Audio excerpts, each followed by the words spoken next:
আসসালামু আলাইকুম, কেমন আছেন সবাই? আশা করছি ভালো আছেন। তো আজকে চলে আসছি আপনাদের ভিডিও নিয়ে।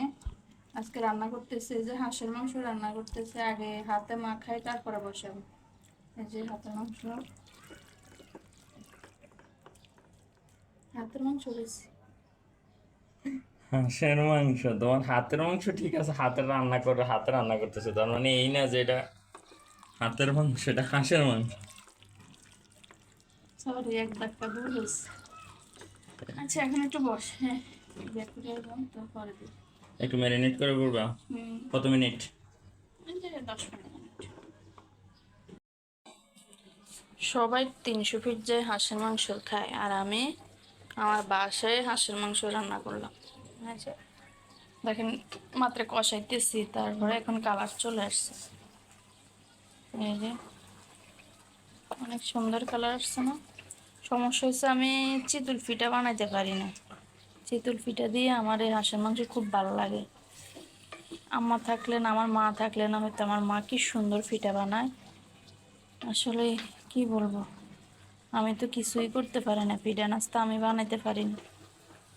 এই যে হাঁসের মাংস এখনো জল দেয় নাই, অবশ্যই একটু জল দিয়ে দেব। আর আপনারা দেখেন, মা আছে যতদিন, ভালোবাসা আছে ততদিন। অবশ্যই আমার ভাইয়েরা করে, আমার ভাইয়েরা এই যে মাছটা জেডে আনে, খাদিজার লাই ফাটাই দেন, খাদিজার জন্য ফাটান।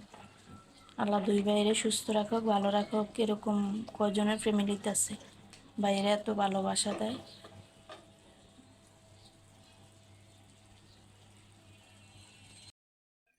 আম্মু, হুম, আজকের হাঁসের কালারটা তো অনেক সুন্দর হয়েছে। হাঁসের মাংসের কালার সবসময় সুন্দর কালার। খাইতে যা মজা লাগে। সুন্দর খেয়ে দিতে পারে, সেটা যদি সেইটা তো আমি পারি না। হ্যাঁ। হুম, হুম। একটা বাড়িতে কয়েক কেজি নাও। ইয়া, উত্তরে কি জানি 300 ফিটের শাকিলার হাঁসের মাংসটা, সেই হিসাবে তো আমার এখানে মনে হয় কত টাকা একটা মাংস হবে, 2000 টাকার মাংস হবে। আর আজকে মাংসটা এই যে পিস বড় বড়, শুধু থুড়ি মাংস হবে, এটা ঠিক না।